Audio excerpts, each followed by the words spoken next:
On va tourner dans Éphésiens, verset 1, et on va poursuivre sur ce texte.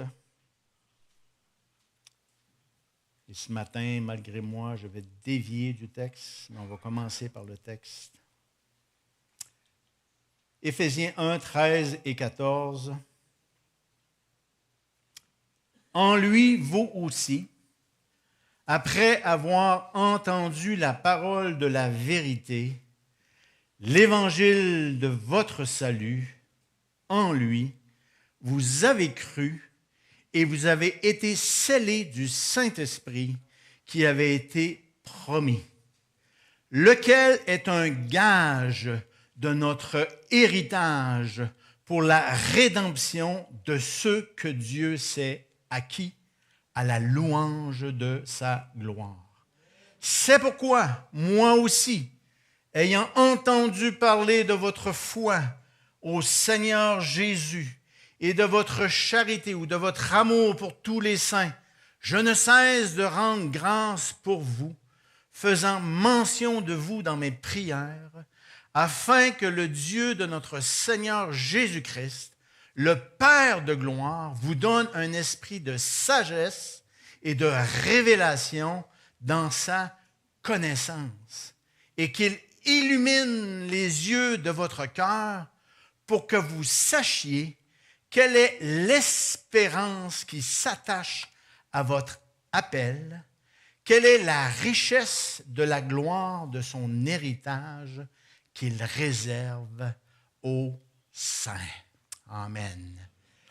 Et les saints, pour être clair, c'est tous ceux qui ont mis leur confiance en Jésus-Christ. Amen. Et la semaine dernière, on a vu que après que le Père a conçu le plan de création, incluant son plan pour racheter les hommes, connaissant d'avance que nous allions désobéir, Jésus, le Fils, a dit au Père, « Envoie-moi ». Et alors que le monde vivait dans la noirceur, Christ, la lumière du monde, s'est fait chair. C'est ce que nous dit Jean 1, verset 9. Cette lumière était la véritable lumière qui, en venant dans le monde, éclaire tout homme. Elle était dans le monde et le monde a été fait par elle et le monde ne l'a point connue. Elle est venue chez les siens et les siens ne l'ont point reçue. Christ, par son incarnation, par sa vie pure, sans tache, par son sang versé, par sa victoire sur la mort, par sa résurrection, il a tout payé. Et c'est pourquoi, alors qu'il donna son dernier souffle qu'on a vu la semaine dernière, Jésus cria « Tétélestai », mot qui veut dire « tout est payé ». Paid in full. Le rachat a été payé par son sang et lorsqu'on met notre confiance en lui, il nous redonne la liberté. Il nous retourne à la vie spirituelle. Il nous donne la vie éternelle. Et par sa victoire sur la mort, sur le diable, il nous a rachetés. Nous sommes ainsi les rachetés de l'Éternel. Voulez-vous que je rechante ma petite chanson? Non? Laisse faire? OK, je vais laisser faire. Nous sommes à lui. Il a tout donné. Il n'a rien gardé afin que l'on puisse devenir co-héritier avec le Fils, participant à sa gloire. Et alors que dans les versets précédents, dans les semaines avant, on a vu que le Père a planifié notre salut. On a vu que Jésus a tout accompli pour notre salut. Le verset 13 nous mentionne brièvement le rôle de l'homme dans le salut. Ça nous dit au verset 13, « En lui, vous aussi, après avoir entendu la parole de la vérité, l'évangile de votre salut, en lui, vous avez cru. » En résumé, le verset 13 dit que les gens doivent entendre l'évangile du salut, la parole de Dieu. Et que cet évangile-là, cette parole, lorsqu'elle est reçue, lorsqu'elle est entendue, non, le salut ne s'acquiert pas par les efforts humains, il s'adapte, il s'acquiert par une réponse positive, croire, mettre notre foi en ce qu'il a tout accompli. Et sans faire de calcul, le contexte met majoritairement l'accent sur la souveraineté de Dieu dans notre salut et minoritairement sur une décision de l'homme, sur notre libre volonté. Donc l'homme a la responsabilité de croire. Dieu a tout accompli. La parole est annoncée. Notre responsabilité, c'est de croire. Pourquoi croire? Parce que celui qui ne croit pas périra. C'est ce que nous dit Jean 8, 24. C'est pourquoi je vous ai dit que vous mourrez dans vos péchés, car si vous ne croyez pas à ce que je suis, dit Jésus, vous mourrez dans vos péchés. Chaque homme, chaque femme a la responsabilité de croire. Marc 1, 15, il disait, le temps est accompli, le royaume de Dieu est proche, repentez-vous et croyez à la bonne nouvelle. Acte 3, 19 nous dit, repentez-vous donc et convertissez-vous, changez de direction pour que vos péchés soient effacés. Jésus a tout donné pour que le salut soit accompli. À l'homme, il laisse la liberté de croire. Et on a vu le rôle du Père. Il a tout planifié avant la fondation du monde. On a vu le rôle du Fils qui a tout accompli, le plan du Père. Tout est accompli. Et c'est alors qu'entre en scène le Saint-Esprit de Dieu. Le Saint-Esprit commence son rôle par la conviction du péché et il attire les personnes perdues à l'Évangile. C'est ce que nous dit Jean 16, 7 et 8. Cependant, je vous dis la vérité, il vous est avantageux que je m'en aille, dit Jésus, car si je ne m'en vais pas, le Consolateur ne viendra pas vers vous.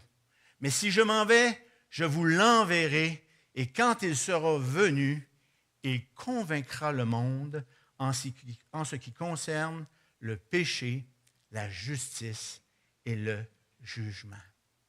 Il reste donc à l'homme de croire, mettre sa confiance en Jésus-Christ.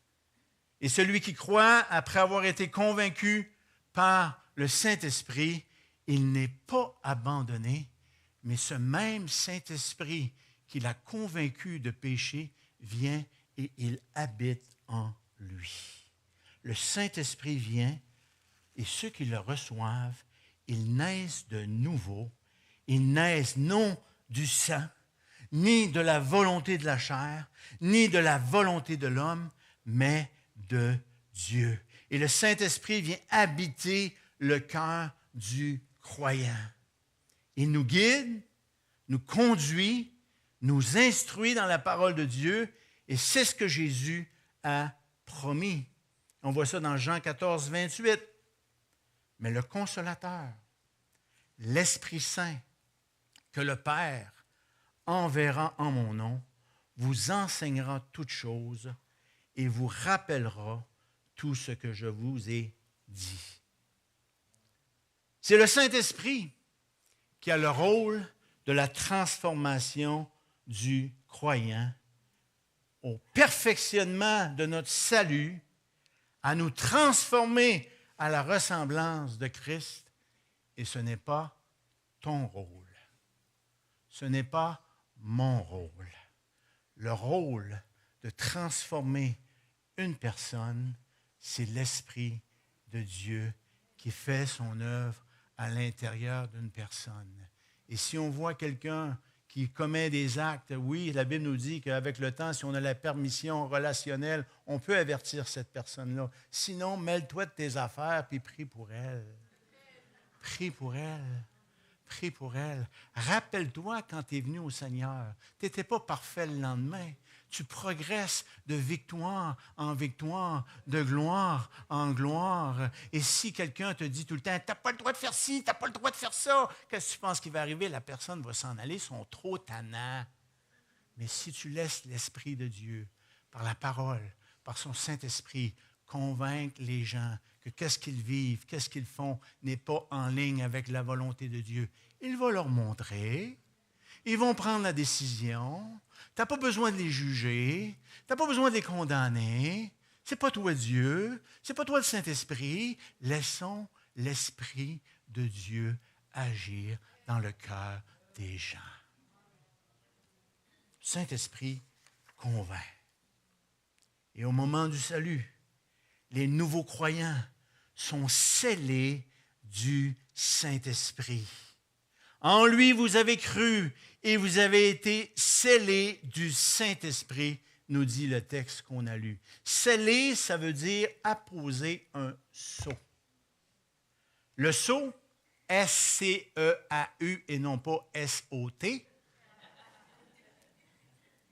est ce qui confirme la signature de l'expéditeur. À l'époque, le roi avait un sceau. Il mettait son courrier dans une enveloppe, il apportait de la cire et il mettait son sceau, ce qui confirmait que cela venait vraiment de l'expéditeur du roi. Or, le Saint-Esprit, c'est le sceau officiel du roi de gloire. Il n'y a pas de plus grand sceau que le sceau du Saint-Esprit. Et le verset 14 nous dit que le Saint-Esprit est donné comme gage de notre héritage. Le verset 14 nous dit lequel, le Saint-Esprit, est un gage de notre héritage pour la rédemption de ceux que Dieu s'est acquis. Un gage, c'est un engagement.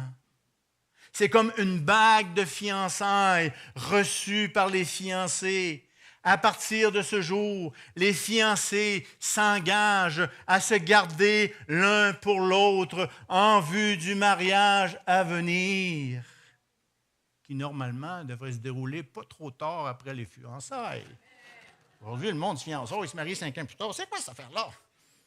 Pas de mes affaires. OK. Un gage aussi, ça fait penser à une mise de fonds sur une maison.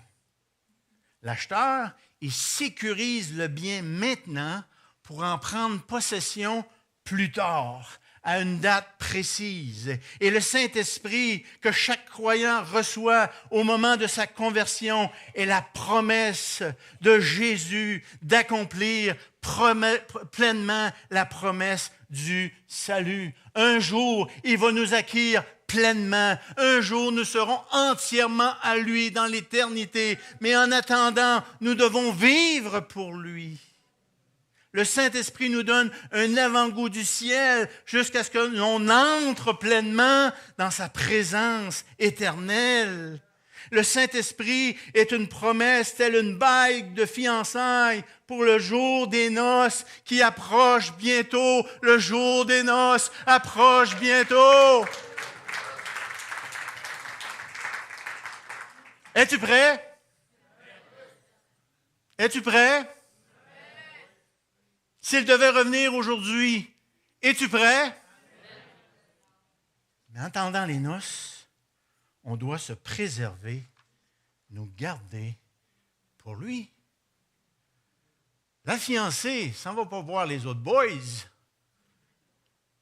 Le fiancé s'en va pas voir les autres girls. Ils restent fidèles l'un envers l'autre.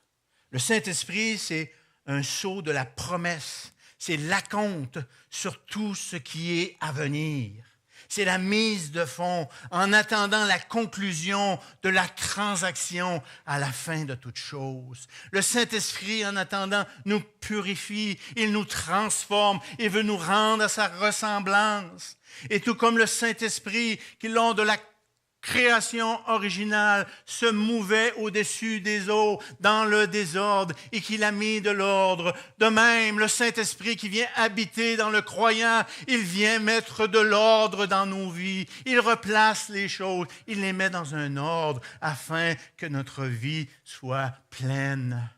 Le Saint-Esprit vient mettre la signature de Dieu sur notre vie. Et il a la puissance pour mettre de l'ordre là où règne le désordre. Il œuvre à parfaire notre salut ici, maintenant.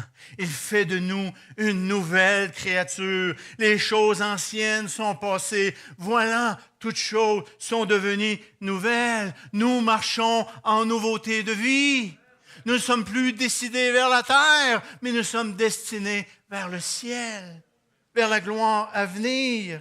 Nous sommes l'œuvre nouvelle et infiniment plus belle que nous étions à cause de l'œuvre de Saint-Esprit en nous. Il œuvre pour rendre son épouse belle, glorieuse, pour le jour des noces.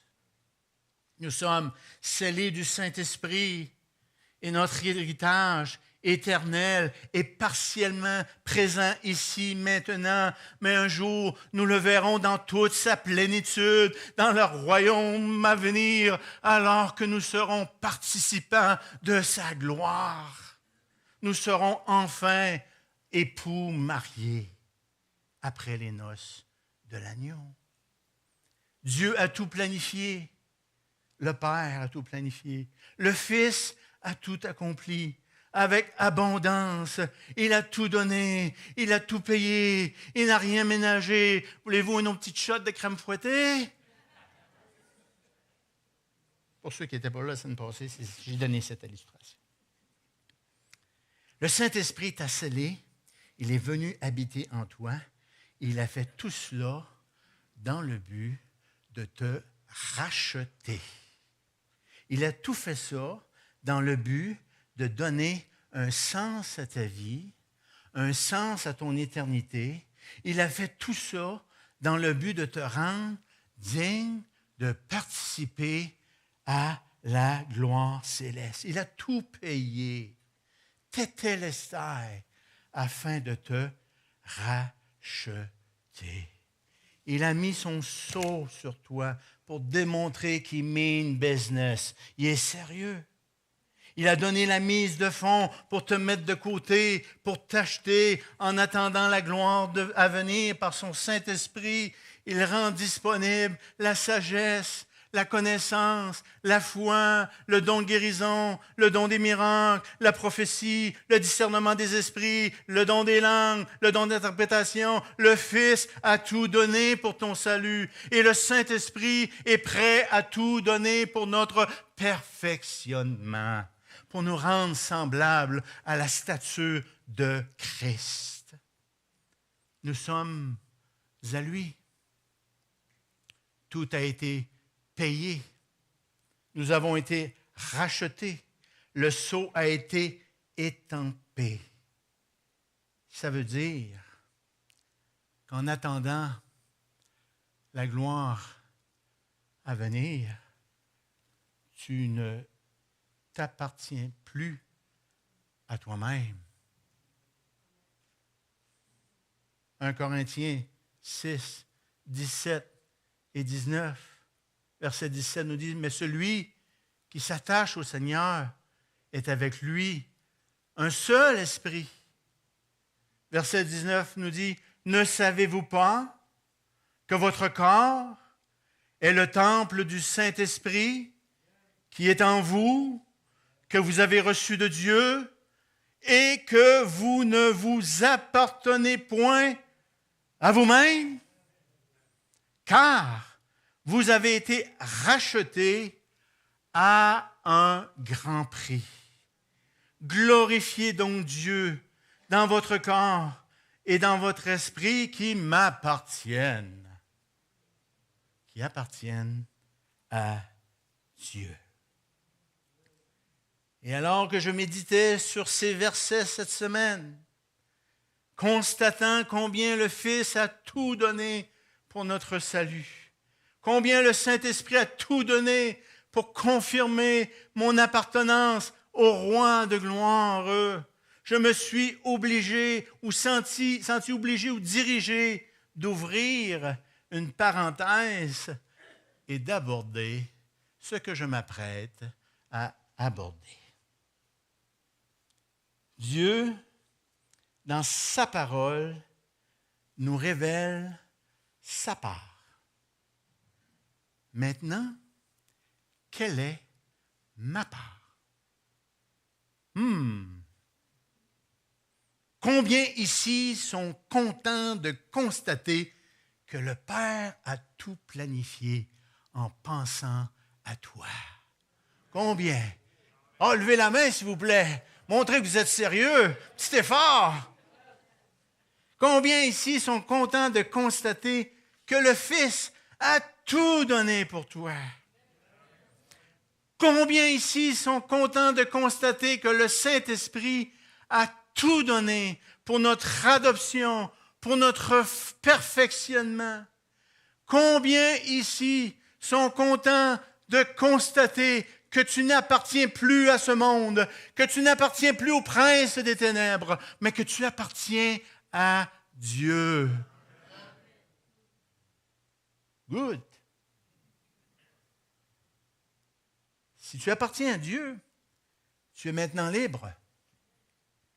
Tu es libre du péché, libre de la mort, libre de l'ennemi, libre, oui, mais tu es fiancé. Un fiancé pour qui tu dois te garder en attendant les noces de l'agneau. Libre, oui, mais ta liberté doit être orientée vers toi. Non, vers lui. Tu appartiens à Dieu, et si tu appartiens à Dieu, tout ce que tu appartiens t'est prêté. Appartient à Dieu. Tout ce que tu es appartient à Dieu. Combien sont toujours contents de toujours appartenir à Dieu? Combien ici sont toujours contents d'appartenir à Dieu une fois qu'on en connaît le prix? Tes enfants, ils appartiennent à Dieu. Tu es libre de les élever, oui, mais tu as une responsabilité de les orienter vers Dieu. Ils sont à lui. Ton cœur, il est à lui. Ton temps, ton agenda, ton calendrier, il est à lui. Que fais-tu pendant les 168 heures de la semaine? Oh, j'en dors 56, moi là, j'en dors 56. Ah, OK. Que fais-tu des autres 112 heures? Oh, j'en mange pendant au moins 40. J'en travaille pendant au moins 40. Peut-être qu'il y en a qui mangent pendant 40, je ne sais pas. Que fais-tu des 72 autres heures? Combien de temps consacres-tu à Dieu? Combien de temps consacres-tu à servir son Église? Combien de temps? Si on regarde ton agenda, où est-il? Oh, silencieux. Tes biens, ils appartiennent à Dieu. Combien sont toujours contents d'appartenir à Dieu? Si tu appartiens à Dieu, tu ne t'appartiens plus. Ce que tu possèdes ne t'appartient plus. Tout appartient à Dieu. Deutéronome 10, 14 nous dit, « Voici, le ciel et même les cieux les plus élevés appartiennent à l'Éternel ton Dieu, ainsi que la terre et tout ce qu'elle contient. Moi, des fois, je lis ça, ainsi que la terre et tout ce qu'il contient, sauf mes biens.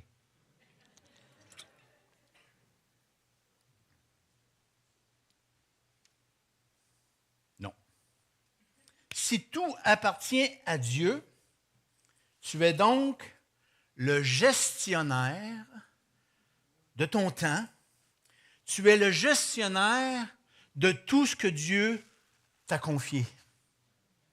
Ton temps, tes biens matériels, tout appartient à Dieu. Oui, tu peux le gérer avec liberté, mais tes choix devraient être orientés vers Dieu. Après tout, vous m'avez mentionné que vous êtes content d'appartenir à Dieu. Nous sommes gestionnaires des biens de Dieu. Et dans ma carrière, j'ai connu plusieurs gestionnaires de portefeuille.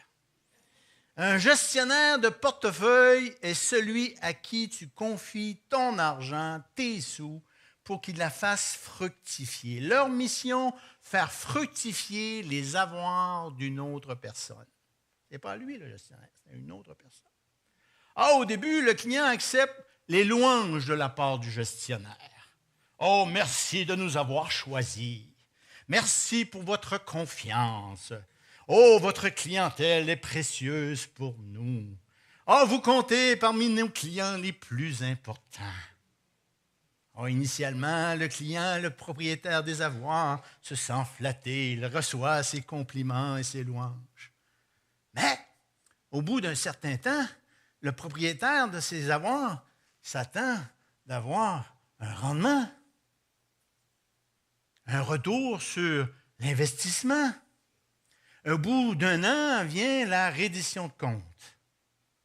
Monsieur le gestionnaire, comment avez-vous fait fructifier mes avoirs?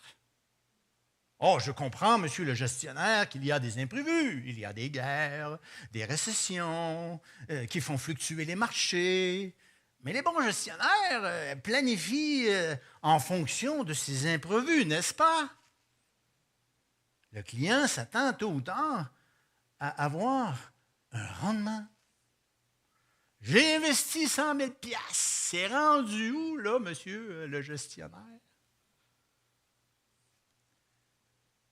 Le Seigneur nous donne des dons, des talents, et avec ces dons et ces talents, Dieu pourvoit à un emploi, à des revenus, afin que son royaume sur cette terre, son Église, avance.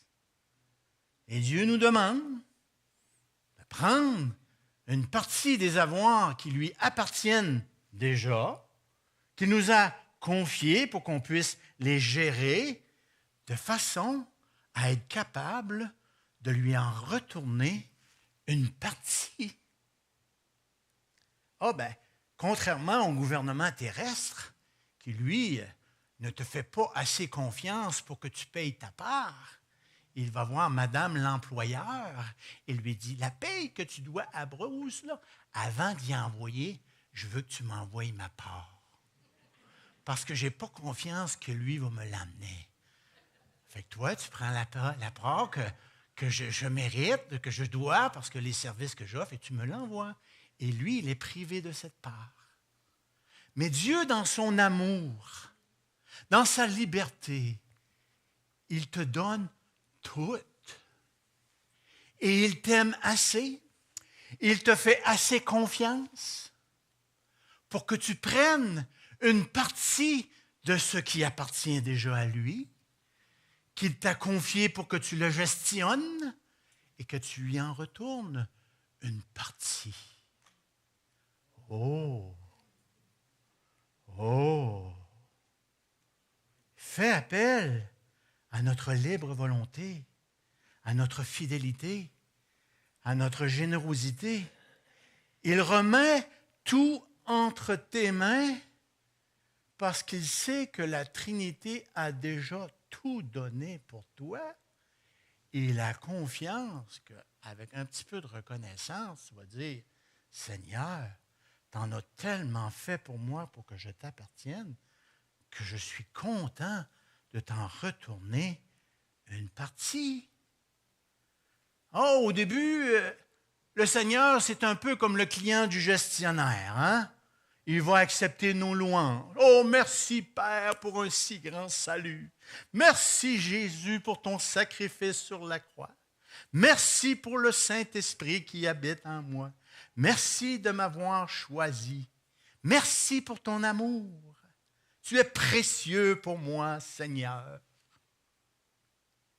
Tu es ce qui est de plus important pour moi, Seigneur. Tu es le maître de ma vie. Et le Seigneur reçoit ces louanges comme démonstration de notre amour pour lui. Mais au bout d'un certain temps, le Seigneur s'attend à un rendement, à des actions concrètes, à plus qu'un amour du bout des lèvres, mais un amour en action par du temps consacré à lui et des avoirs consacrés à lui. Il s'attend à ce que l'on soit fidèle dans nos dîmes et dans nos offrandes. Danny, tu ne vas pas parler d'argent? Si vous n'êtes pas d'accord avec ça, allez consulter l'auteur du livre. Demandez à lui.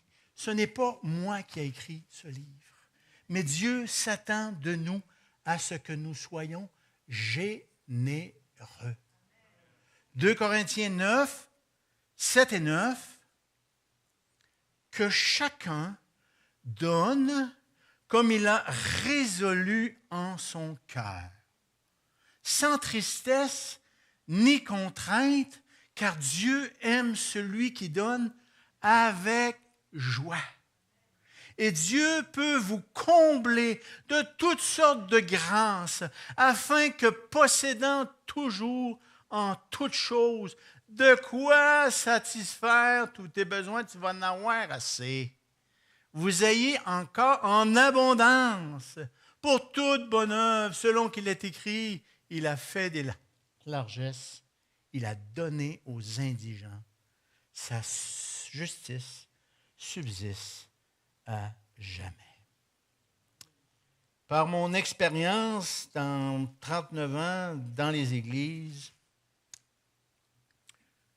je sais très bien que certaines personnes, des croyants, donnent peu, mais avec sacrifice et fidélité. Et ça, pour Dieu, c'est beaucoup. Merci pour votre fidélité. Dieu voit votre cœur. Je sais aussi que certains donnent beaucoup d'heures, beaucoup de sous, avec beaucoup de générosité, sans contrainte, par pure reconnaissance, par amour pour Dieu, parce qu'ils ont compris le prix que Christ a payé. Ils retournent généreusement à Christ. Et à tous ceux-là, je dis merci. Non pas moi, mais Dieu.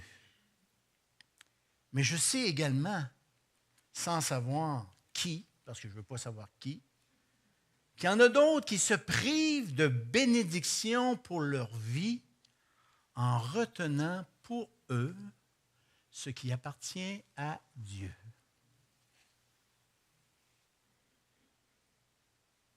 Je ne porte pas de jugement. Je constate.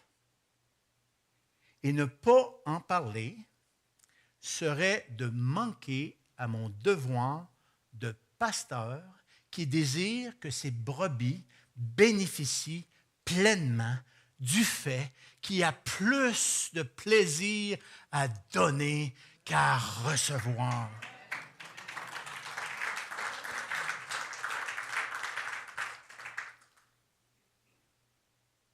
Ne pas en parler serait manquer à mon devoir de berger. Pour pouvoir donner avec générosité et avec fidélité, il faut faire des choix.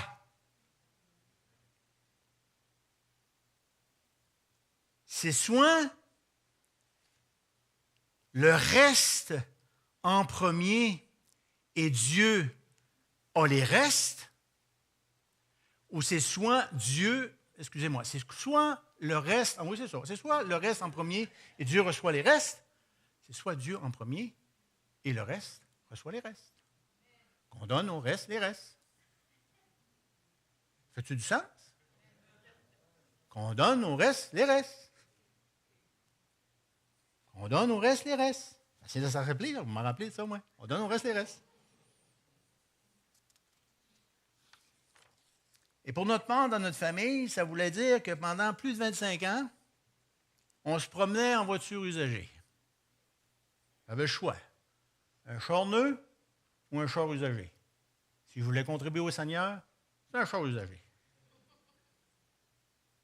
En toute honnêteté, pour un directeur de banque, un char usagé, c'est pas trop cool. C'est pas trop hot. Minimalement, on aurait aimé que je conduise un char neuf. Probablement même une BM ou une Lexus. Ça va avec le statut, les attentes de la société. Mais moi, je n'y allais pas selon, ou nous n'y allons pas selon les attentes de la société, parce que je n'aurais jamais contribué à l'Église si j'avais fait ça. C'était Dieu en premier, le reste, les restes. Et avant qu'on ait une voiture neuve, ça a pris 25 ans. En 2016, ça ne fait pas si longtemps. En plus de ça, c'est Francine qui l'a payé. C'était pas une BMW, là, c'était une Kia Soul. Mais elle était neuve. J'ai rien contre les Kia Soul, là, mais pour un directeur de banque, ça ne matchait pas. Là. Ça aurait pris une BM ou une Lexus. Il faut faire des choix. Notre premier voyage en tant que couple a dû attendre 20 ans. Aujourd'hui, on s'attend à un voyage par année. Non. La société demande ça. Mais il faut faire des choix. Nous sommes enfants de Dieu. Par choix. Dieu en premier, le reste, les restes. Pourquoi donner? Par obéissance à une loi? Par contrainte? Parce que je prêche là-dessus un matin? D'orchulon? Non. La Bible dit sans tristesse, ni contrainte, car Dieu aime celui qui donne avec joie. Pour qu'il m'aime plus? Non. Pour qu'il me donne plus? Non. Mais plutôt afin de donner pour que je sois transformé à sa ressemblance. Si tu veux ressembler à Christ, il ne faut pas que tu oublies que lui, il a tout donné. Donc, lui ressembler, ça s'appelle donner beaucoup minimalement.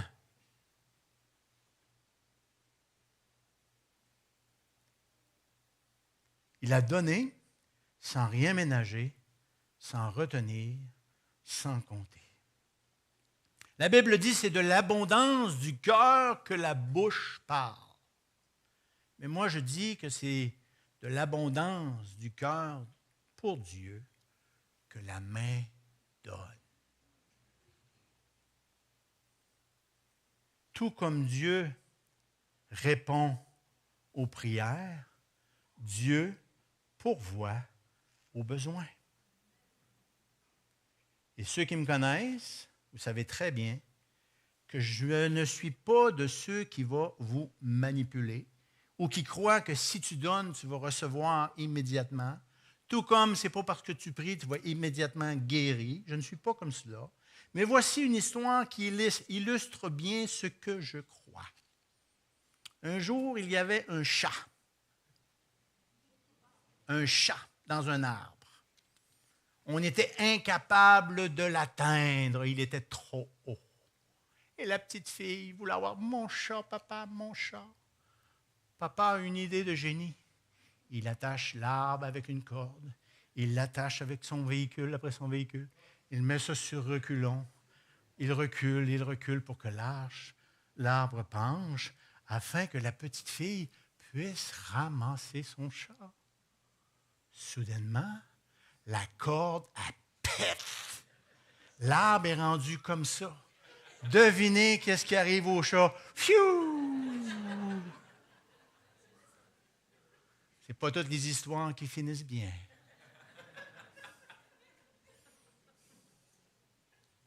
Deux semaines plus tard, le pasteur rend visite à cette brebis, une de ses membres, à sa maison. Le pasteur cogne à la porte, il voit un chat. « Ah, je vois que vous avez un chat. Je croyais que vous n'aimiez pas les chats, madame. »« Oui, je sais, mais c'est ma petite fille qui voulait avoir un chat. Et 2 semaines passées, nous étions dans le jardin. Et la petite fille a dit, « Maman, maman, j'aimerais avoir un chat. » La maman a dit, « Non, non, pas de chat. On n'aura pas de chat ici. Maman, maman, je veux avoir un chat. » Ben OK, on va se mettre à genoux et on va prier. Puis si Dieu nous fournit un chat, on prendra le chat. Il se met à genoux et il prie, « Seigneur Jésus, si c'est ta volonté qu'on ait un chat, je te demande de nous en envoyer un. Dans le nom de Jésus. » Et vous connaissez le reste de l'histoire. Évidemment que le chat a atterri dans le jardin.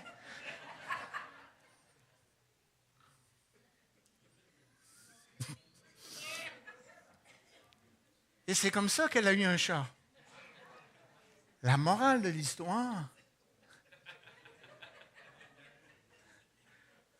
évidemment, la petite fille pensait que le chat venait direct du ciel, là, mais c'était l'effet de l'arbre. Pour ceux qui n'ont pas compris, l'effet de l'arbre, qu'est-ce qu'on y est, là?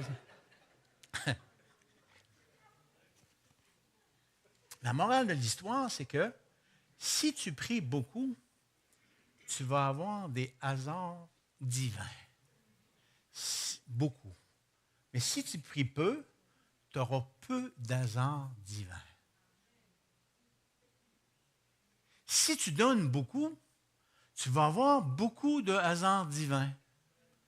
Mais si tu donnes peu, tu vas avoir peu de hasards divins. On sait que c'est la provision de Dieu. Mais c'est comme ça que ça fonctionne. Il faut demander. Et si on donne beaucoup. Et moi, dans ma vie, j'en ai eu des hasards divins. Plusieurs. Des hasards. Des hasards. Fais pas la liaison s'il n'y en a pas d'année. Des hasards. Je me rappelle d'une année, on était en plein mois de juin. Nos conversations concernant les revisions annuelles, les augmentations de salaire, étaient en novembre. Mon patron m'appelle. « Danny, oui, je t'appelle pour discuter de ton salaire. » « Ben écoute, on est en mois de juin, on parlera de ça en novembre. »« Non, non, non, non, tu n'as pas compris. Je voulais t'offrir une augmentation de salaire. »« Ah, ouais, tout. Hasard divin. Pas demandé pour ça. Puis là, en novembre, on va en reparler. Oui, oui, oui, ça n'affecte rien ce qu'on va. Ah, ben merci Seigneur. Merci Seigneur. Merci Seigneur. Merci Seigneur. En 2014, je suis allé sur une belle croisière dans le sud, dans les Caraïbes, avec Francine. Ah, que c'était glorieux. Vous savez combien ça m'a coûté? 0. 0. Je l'ai gagné au travail, là. Mais quand même, hasard divin. Dieu a permis que je puisse performer pour mériter ce prix-là. Plusieurs fois dans ma vie, j'ai déménagé, dont 3 fois, j'aurais dû couvrir les dépenses de mon déménagement. Pour déménager à Rimouski, ça aurait dû me coûter 35 40 000 $. Et là, je vais vous rendre jaloux. Savez-vous combien ça m'a coûté? 0. Des hasards divins. Pourquoi? Parce que quand on donne, Dieu contribue à des hasards divins. Mais si on retient, on ferme la porte. Maintenant, allez pas déménager en pensant que ça va être payé, là.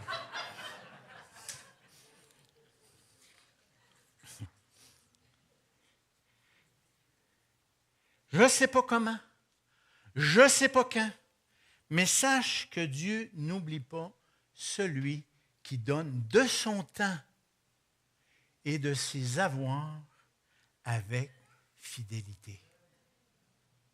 Matthieu 6 nous dit cela. « Mais quand tu fais l'aumône, que ta main gauche ne sache pas ce que fait ta droite, afin que ton aumône se fasse en secret, et ton Père, qui voit dans le secret, te le rendra.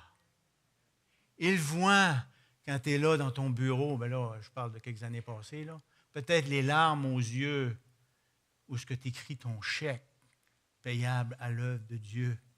Et tu ne sais pas comment tu vas finir la fin de mois, mais tu le fais quand même par obéissance. Dieu voit ces moments-là. Dieu voit nos cœurs. Et ce n'est pas une question de semer pour récolter, envoie-moi 1000 piastres, tu vas avoir 1000 piastres. Non, c'est la fidélité. Donner de façon fidèle du temps et de l'argent avec fidélité. Si tu appartiens à Dieu, ton agenda, ton horaire, tes biens appartiennent à Dieu.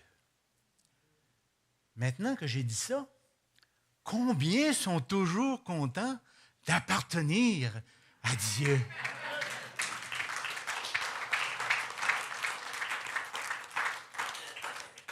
Musiciens, je vous demanderai de vous avancer.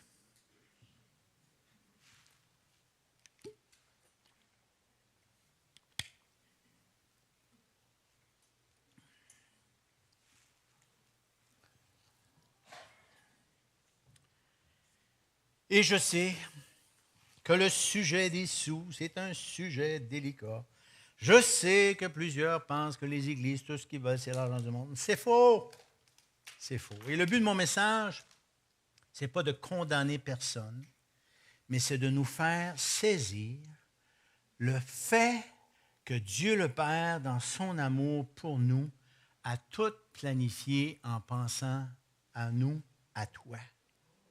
Dieu le Fils, qui a été poussé par l'amour du Père, qui nous a tellement aimés et s'est porté volontaire à tout donner afin que l'on soit sauvé, co-héritier avec le Fils, participant à sa gloire à venir. Et hier, moi et mon épouse, on a regardé le film La Passion du Christ. Oh, Pelaï, qu'il a tout donné. Ils l'ont transformé en un morceau de viande de boucherie, torturé, avant de se rendre à la croix. On le voit dans le jardin, et il gémit. Il gémit parce qu'il connaît ce qui s'en vient. Il a tout donné. Dieu, le Saint-Esprit, a tout donné afin que notre pèlerinage sur terre soit accompagné par sagesse, discernement, par ses dons. Et que devant tout ce que la Sainte Trinité a fait pour nous, qu'on puisse se réjouir, le louer, le remercier, mais également démontrer notre amour et notre reconnaissance envers lui en s'engageant à faire preuve de fidélité dans notre agenda, de générosité dans nos sous, en lui retournant une partie de ce qui lui appartient déjà. C'est une question de priorité. C'est une question de mettre Dieu en premier afin que nos vies aient de l'ordre et que notre vie ait de l'impact sur les autres. Et ce matin, je n'ai pas emmené une canne de crème fouettée. Je veux vous emmener d'autres choses. Ouais. Moi, j'aime ça, les illustrations. Qu'est-ce que tu as dans ton sac, Danny?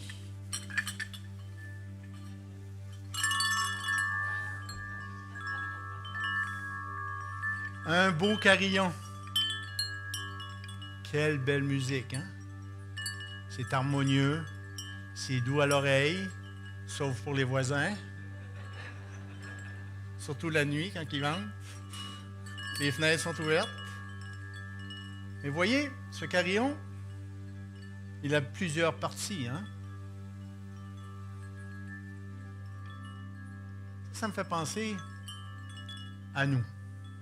Hein? Je veux dire, à nous, à nos choses, à ce qu'on doit gérer. Vous voyez, ça c'est mes loisirs, mon travail, mes enfants. pour que ça joue une belle musique, il faut que Dieu soit en premier. Mais si je mets ça en premier,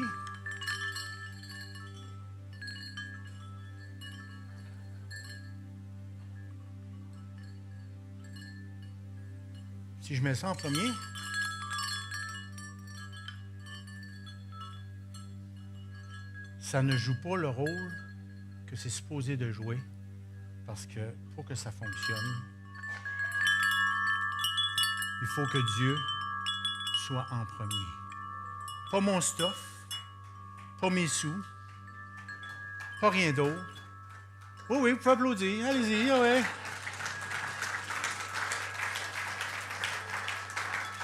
Et si tu mets Dieu en premier, peut-être qu'avant, il faudra que tu démêles les cordes. Ça pourrait prendre un petit peu de temps parce que quand on met d'autres choses en premier, quand on essaye d'en remettre ça à l'endroit, ça peut arriver que les cordes se soient entremêlées.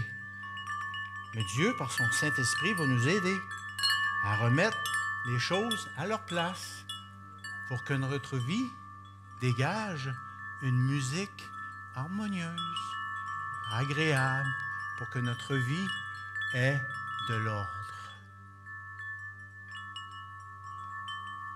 Pour que notre vie accomplisse ce pourquoi Dieu nous a choisis. On va se lever ensemble. Et vous savez quoi, souvent, on le chante. On le chante de tout notre cœur. Tu t'es offert sans rien garder. Tu as souffert pour me sauver. Ça, c'est sa part. Et ma part le dit dans l'autre partie du chant. Jésus, je te suivrai. Je t'aimerai plus que la vie. Te servirai malgré le prix. Là, après ça, ça dit « Oh, oh ». Mais toi, est-ce que tu vas dire « Wow, wow » ?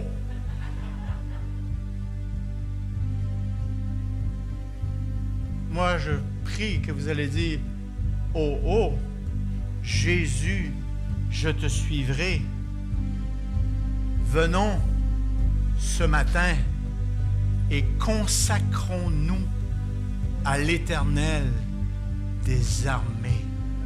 Remettons Christ à la première place. Vérifions nos agendas, vérifions nos budgets et remettons Dieu à sa place. Amen. Que Dieu vous bénisse. Et si vous avez le désir de vous avancer, je ne l'oblige pas pour vous consacrer davantage à Dieu.